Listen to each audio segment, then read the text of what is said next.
What's up, guys? Welcome back to my channel. I'm going to tell you biggest gym mistakes people do in the gym. ऐसे बहुत सारे लोग हैं जो काफ़ी मिस्टेक्स करते हैं जो इनफैक्ट जो एडवांस है जो बिगिनर्स है वो तो जिम मिस्टेक्स करते ही है, बट जो एडवांस है वो भी काफ़ी मिस्टेक्स कर रहे हैं। और इनफैक्ट आप भी ऐसे इस उनमें से हो सकते हो जो मिस्टेक्स कर रहे हो जो आपको पता भी नहीं है। तो उस टॉपिक के बारे में आज हम कवर करने वाला है कि क्या मिस्टेक्स करते हैं। अगर आप मेरे चैनल पर नए हो तो प्लीज़ मेरे चैनल को सब्सक्राइब कर दो और ये इन्फॉर्मेशन बाकी लोगों के साथ भी शेयर करना। आज हम पहले बात करते हैं कि एडवांस में होगा, क्योंकि बिगिनर्स तो ऑब्वियसली मिस्टेक्स करते ही है, उनको पता ही नहीं है, नॉलेज नहीं है कि करना क्या है। बट जो एडवांस है, क्योंकि आजकल हर एक बंदा खुद को फिटनेस ट्रेनर मानता है, जो जिम जा रहा है उसको लगता है कि मुझे सब नॉलेज है, मुझे सब, अगर मैं अच्छा खाना खा रहा हूँ तो मैं एक न्यूट्रिशनिस्ट भी हूँ, अगर मैं एक्सरसाइज कर रहा हूँ तो मैं डाइट ट्रेनर भी हूँ। तो ये कॉन्सेप्ट सब चीज़ में सब लोगों में आ गया है। ये सब खुद को, अगर कोई किसी की अच्छी बॉडी है तो आप हमें कोई जो बिगिनर्स है वो बेचारे खुद को डाउनग्रेड फील करा के उनको लगता है कि इसकी अच्छी बॉडी है, मतलब इसमें बहुत सारे नॉलेज है।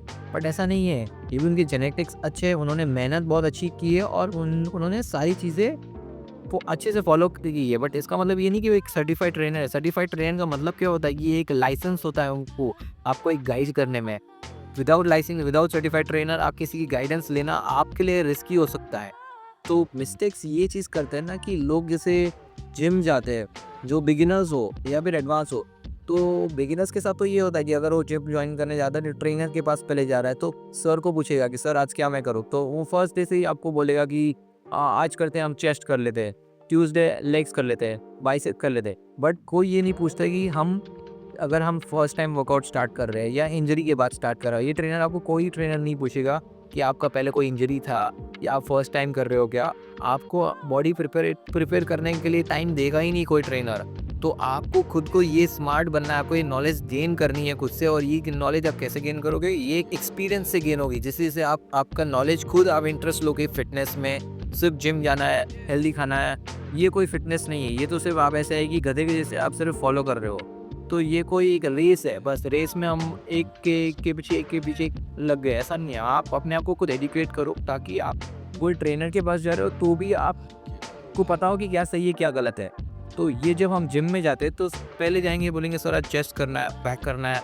तो और सबसे कॉमन बॉयज़ में बोलेंगे, अगर मेंस बोलेंगे तो सबसे उनकी एक फेवरेट पार्ट रहता है चेस्ट एंड आर्म्स। उसके अलावा उनको जिम करने का मन ही नहीं होता है। अगर आप बोलोगे कि उनको लेग्स करना है तो वो करेंगे ही नहीं, क्योंकि वो चीज़ ऐसी है कि वो दिखती नहीं है। तो हमारे बॉयज़ का ऐसा एटीट्यूड रहता है कि जो दिखता है वो बिकता है। तो चेस्ट मारना है, बाइसेप मारना है, फुल मोटिवेशन में जाना है। बस जिस दिन हमारे लेग्स हैं वो नहीं करेंगे। और दूसरी गलती यहाँ पे करते हैं ना कि जब हम जिम जाते हैं तो सबसे पहले हम बड़े मसल ग्रुप को ही टारगेट करते हैं। हम कंपाउंड एक्सरसाइज के डायरेक्ट कंपाउंड एक्सरसाइज में ही जंप करते हैं, जैसे chest press, squats, bicep, shoulder press, deadlift. और ये सब तब आपका अच्छा हो सकता है जब आप छोटे मसल्स ग्रुप को, आप जो सपोर्टिंग मसल्स है, जो आपके स्टेबलाइजर्स है, इस पे काम करोगे तो ये सब एक्सरसाइज ऑटोमेटिकली अच्छा होने जाएगा। बट हम क्या करते हैं, क्योंकि ऑब्वियसली ये लोगों की गलती नहीं है, क्योंकि इस चीज़ के बारे में कोई टॉपिक पे बात ही नहीं करता है कि स्टेबलाइजर्स भी होते हैं, छोटे मसल्स भी होते हैं, सपोर्टिव मसल्स भी होते हैं, जो हमारे बड़े मसल ग्रुप्स को, जैसे चेस्ट, ग्लूट्स, कोऑर्ड्स हो गया, थाइज हो गया, कि बैक मसल्स हो गया, उसको सपोर्टिंग करने के लिए भी उसके नीचे, उसके अंडर लेस के नीचे ही एक छोटे मसल्स ग्रुप रहते हैं, उसको भी हम ट्रेन करना रहता है। तो काफ़ी मैंने खुद के मेरे क्लाइंट्स हैं, मैं खुद एक पर्सनल ट्रेनर हूँ, मेरे खुद के क्लाइंट्स हैं जो 10 साल से ट्रेनिंग कर रहे हैं, फिटनेस कर रहे हैं, 20 साल से एक्सरसाइज कर रहे हैं, बट काफ़ी इंजरीज के साथ है। किसी के नी में प्रॉब्लम है तो किसी के लोअर बैक में प्रॉब्लम है, तो किसी का शोल्डर प्रॉब्लम तो 100% है। फिर भी ट्रेनर उनको जाके जिम में पुश करता है कि अरे कुछ नहीं होगा, करो आप, अरे कुछ नहीं होगा, आपको पता है कि मुझे पता है। ये एटीट्यूड बहुत ही ख़राब होता है ट्रेनर्स का। तो आपको ऐसे ट्रेनर्स से दूर रहना है। आपको ट्रेनर्स को, अपने क्लाइंट्स को समझ नहीं आना चाहिए कि उनका क्या प्रॉब्लम है और इनसे उनको प्रोटेक्ट करना है, ना कि उनको और इंजरीज देनी है।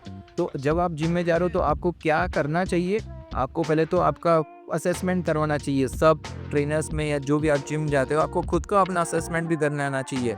आप जिम में जा रहे हो तो आपका एक असेसमेंट कराओ।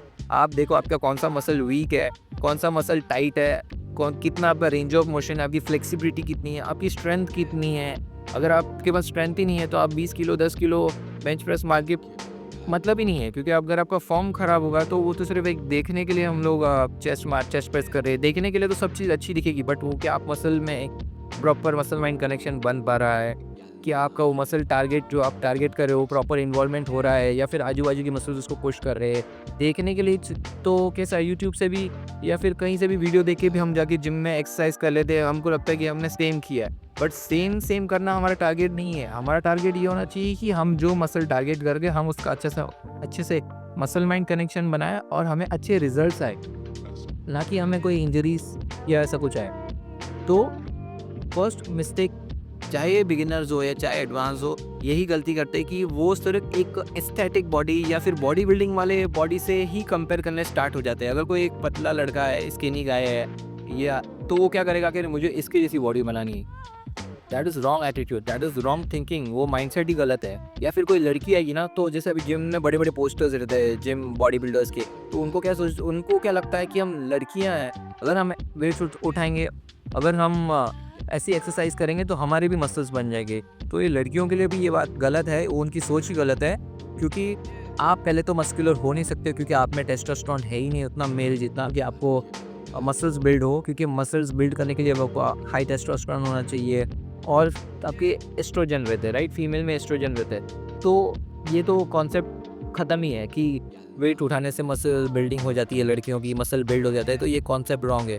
स्ट्रेंथ बिल्ड ट्रेनिंग आपको इसलिए करना है क्योंकि आपके जॉइंट्स अच्छे से मूव होने चाहिए, आपके मसल्स इलास्टिसिटी आपकी अच्छी होनी चाहिए। तो आपकी फ्लेक्सिबिलिटी अगर अच्छी है तो आपकी मसल इलास्टिसिटी अच्छी रहेगी। तो आपको ओवरऑल एक फिटनेस पे ध्यान देना है, ना कि आप सिर्फ जा रहे हो, सर ने आज लेग्स कराया, सर ने चेस्ट कराया, आज मैंने सिर्फ कार्डियो कर लिया, आज मैंने एब्स कर लिया। ये चीज़ गलत है। आप अपने जो मसल्स, आपका इम्बैलेंस है, आपका एक जो अगर चेस्ट ऊपर नीचे है, शोल्डर ऊपर नीचे है, उसके ध्यान उस पे देख के उस पे काम करो। आपका कोई मसल टाइट लग रहा है, आपका रेंज ऑफ मोशन कम हो रहा है, पहले आप इन चीज़ों से पहले आप सॉर्ट आउट करो कि ये इसको कैसे ठीक करना है। उसके बाद आप जाओ हैवी लिफ्टिंग में, आपका ट्रेनिंग वॉल्यूम में, आपका फ्रीक्वेंसी 4 दिन 5 दिन, ये सब बहुत बात की बात है। पहले आपकी खुद की बॉडी को समझो, खुद का असेसमेंट कराओ, उसके बाद उसका प्रोसेस फॉलो करो। कोई मसल वीक है, इम्बैलेंस, ये सब कुछ ठीक कराने के बाद आपको एक ये फेज वाइज सिस्टम होती है, फाउंडेशन होता है, एक धीरे धीरे हम एक फाउंडेशन बिल्ड करते हैं। ऐसा फर्स्ट डे से ऐसा हो ही नहीं सकता कि कोई आप चेस्ट प्रेस, या आप अगर चेस्ट प्रेस कर भी रहे हो तो आप सही से कर रहे हो, इसका कोई गारंटी नहीं है। रिजल्ट्स तो आपको आ जाएंगे, बट आपको कहीं ना कहीं आपका लैक ऑफ स्ट्रेंथ रहेगा, या फिर आपका मसल इम्बैलेंस हो जाएगा। कहीं ना कहीं आपका कुछ ना कुछ प्रॉब्लम होना ही है। ज़रूरी नहीं कि आपने नॉलेज नहीं है फिर भी बड़ी चेस्ट ग्रो कर ली है तो आपका सब सही है, ऐसा नहीं है। आपका जब असेसमेंट होगा, आपका जब टेस्ट होगा, तो आपका बहुत सारा प्रॉब्लम्स निकल के आएगा। बट ये कहीं जिम में होता ही नहीं है, अनफॉर्चुनेटली ये इंडिया में ऐसा होता ही नहीं है। तो आपको ये जिम मिस्टेक्स से बचना है, और बाकी लोग, आपकी फैमिली मेम्बर्स, कोई फ्रेंड्स है, उनको भी बचाना है। ये मिस्टेक्स आप इस मिस्टेक्स को अवॉइड करके आपकी बॉडी का ट्रांसफॉर्मेशन भी अच्छा हो सकता है। और आज के लिए बस इतना ही। इस वीडियो को अगर आप पसंद कर रहे हो तो प्लीज़ मेरे चैनल को लाइक करना, सब्सक्राइब करना, और मैं ऐसे और भी वीडियोस आपके लिए लेके आऊँगा। तब तक के लिए थैंक यू।